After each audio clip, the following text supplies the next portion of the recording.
Do trends matter for commercial interior design? Well, yes and no. Hello everyone, welcome back to Space for Edit. On this channel we talk about all the things that they don't teach you in design school but you need to know in the real world. And as I'm filming this video, it's still kind of the beginning of the new year, so the talk about what's trending at 2023 is kind of on everyone's mind. So I thought, you know what, I got something to say about all of this. So let's talk about the commercial interior design trends of 2023. Before we actually dive into the trends, I think it's very important to establish some factors that affect the whole commercial interior design world, because it is a little bit different from residential, and that is actually the factor number one that I wanted to talk about: commercial versus residential spaces. For commercial projects, as I will mention throughout this video, they take a lot of time and a lot of effort, and usually when a commercial space is designed, it is going to stay that way for a while. So what we need to realize is that if we put something in a commercial space, it's going to have to last. It's not as easy to maybe switch it up as quickly as it would for residential. So this affects how trendy maybe you can go with your design proposals. So piggybacking on number one is actually the factor number two, which is the lifespan of the project. So how long is the space going to be open for? As we know, trends come and go, seasons come and go like fashion. So is this going to be like a little pop-up that's only open for a year or maybe 6 months or so? So is this something like quick, snappy, and just kind of a marketing trick? Or is this something like a restaurant that we are working on, or a hotel that we are working on, and it's going to have to stand the test of time? The next refurb might happen in like 5, 8, 10 years, 15 years. So this is another factor that will affect the trendiness of the space. Thinking about how long does it actually take to design a space and get it from concept board, from the initial meeting, to an actual working open doors kind of site.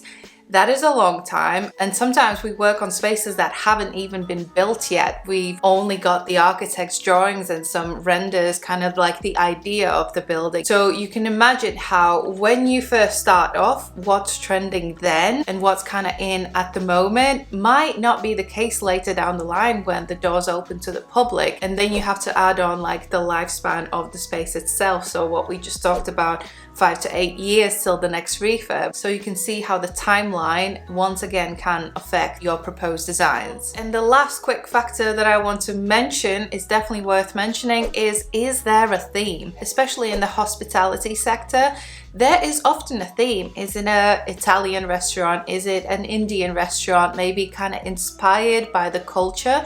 So you as a designer will first go and get that influence from the culture and then kind of adapt it to the time. So it's obviously not like for like. You still have to kind of be flexible, but the theme will be the leading subject. So you can't really go full out on the trends that are in at the moment. You have to kind of take it back a little bit and really be smart about it. So now when we've established the factors that affect how trendy your design proposals can be, or interior design proposals can be, let's get into what's actually trending and kind of is on commercial interior designers' minds at the moment. And the first main big topic that everyone is talking about at the moment is sustainability. It has been talked about for years, and recently in the last maybe 3-4 years, especially after the pandemic, the design world and designers themselves, architects, have really started to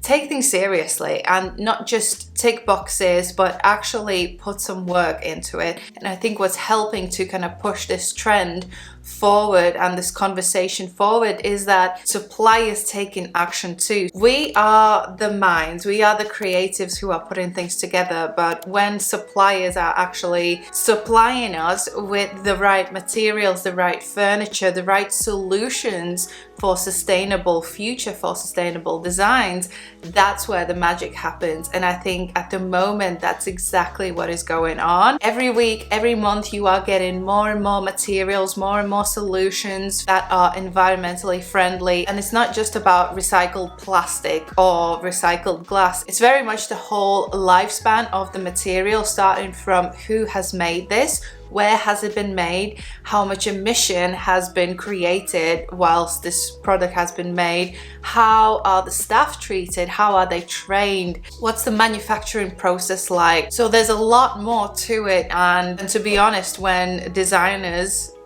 us are approached with this kind of challenge to maybe put sustainability first in the brief, it's always kind of a challenge, and maybe still at the moment is.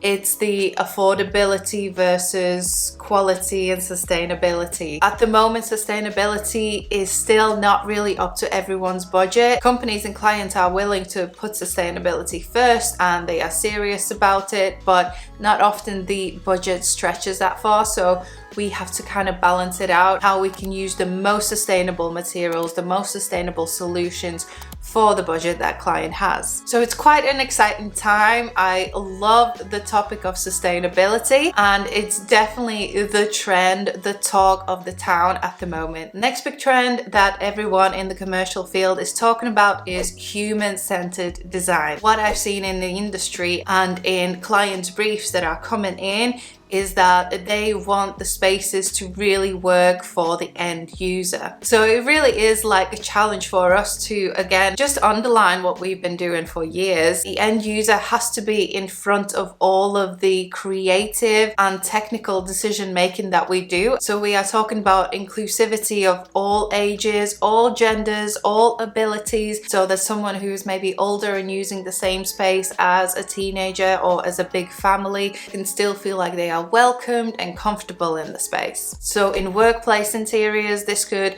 translate into zoning out the spaces. Do you have enough space for play, for work, for focus work, for teamwork? Do you have opportunities to kind of meet and spark conversations? In hospitality, it will always be about the wow factor alongside of the practicality of the space. The market at the moment is so saturated, even though we are going through economical crisis and all sorts of other implications.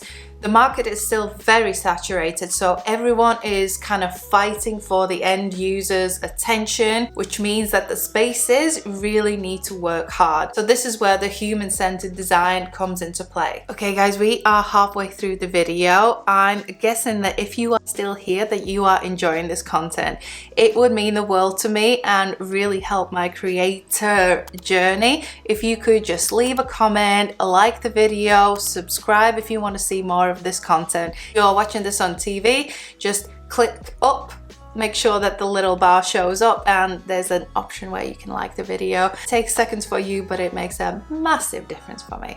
Okay, back to the video. Next trend that's worth mentioning is agility. This has been definitely a conversation for a while, and to be honest, it kind of shows you why the commercial interior design trends are more like a conversational topic rather than this is what's trending now and it's not trending in the next day. It takes time to implement things. It takes time for these trends to catch on mainstream. It might be that some big tech company starts a trend and then later down the line everyone is doing it as well, and it becomes kind of our reality. So agility has been around for a while. So an agile environment or an agile space is a space that can be multifunctional and almost has different faces. So this means that maybe an office space, a breakout area in an office, can be turned into an event space in the evenings or in the weekends. So this means the furniture is stackable, maybe the booths are on casters, tabletops are foldable, so everything can be kind of packed away and put back.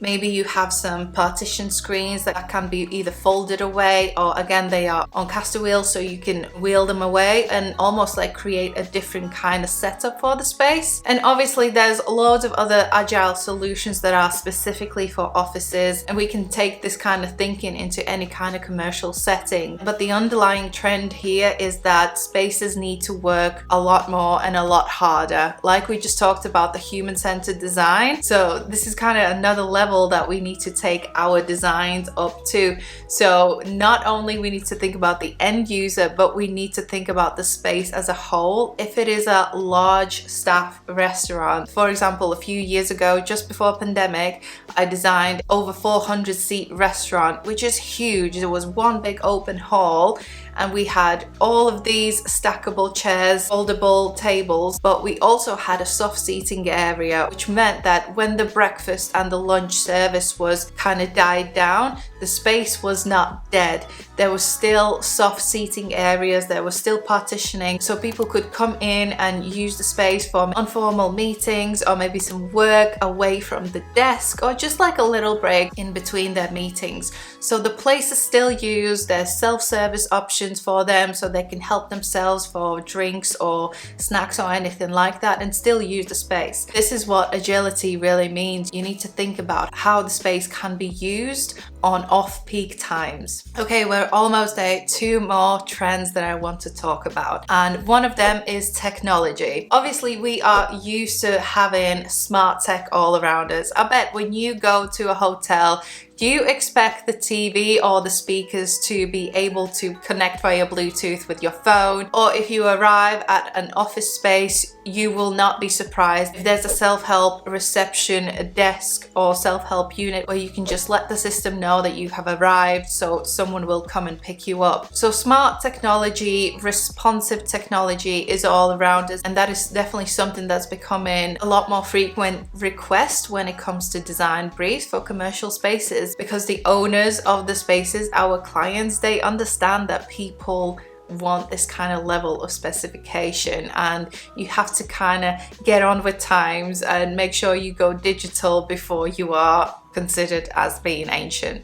And there's no point of investing into a refurbishment of a space or building a new space if the space is not up to date with the latest tech and is not equipped with maybe the ability to be adapted later on, because tech changes all the time. We know that. We get new phones, new laptops, new pads every single year. So our commercial spaces need to be able to really just work with all of that technology. And also, post-pandemic world, we are so aware of everything that we touch. So touch sensors, motion sensors, or voice activated services is becoming a norm. So it's not just the visual stuff that we need to think about, it's the technical things as well. Okay, so the last thing, can't talk about trends if we don't talk about the actual visual stuff that we see. What has been slowly, gradually happening in the last 2-3 years maybe, more fluid shapes, round shapes are coming in, and the spaces are almost looking more sculptural, more artistic, more opulent. Bolder colors are coming in, finishes are a lot richer. I'm sure if you've been around from 2010 to 2020, I guess, you will know about the Scandi trend that was everywhere. Everything was minimalistic, sharp lines, sharp edges, very much 50 Shades of Grey everywhere. Now that is completely gone and out, even in the commercial spaces. We love to see richness and we love to see character. One way to really create a trendy space at the moment is to almost create like a painting, an artwork. So when you arrive, you really feel like you are surrounded by richness, opulence, and experiential, I think is the word that I'm looking for. Everything's an INSTA moment. Everything has to be wow, nothing is plain. And even the minimalistic interiors, which is interesting, are adapting this. You might have just plain simple walls around you, but the furniture that they use is very much high quality, beautiful curved lines, and really just tells a story. It doesn't just look like a piece of furniture. There is something more about it and you can feel it. So the overarching theme of all of this is that the end user is in charge in commercial interiors. It's not really what you see in the magazines and the homeware shops. For commercial spaces, it is the end user that kind of dictates what we do and how we design those spaces. I hope you found this video useful and insightful. Let me know what you think in the comments below. Remember to leave a like or subscribe to the channel if this is something that you're really interested in. I'm gonna leave a video there and a playlist there for you to watch further on. If you don't feel like watching any more long form content, come follow me on Instagram and connect on more like a one-to-one level there. But if I don't see you there, then I'll see you in the next video. Bye!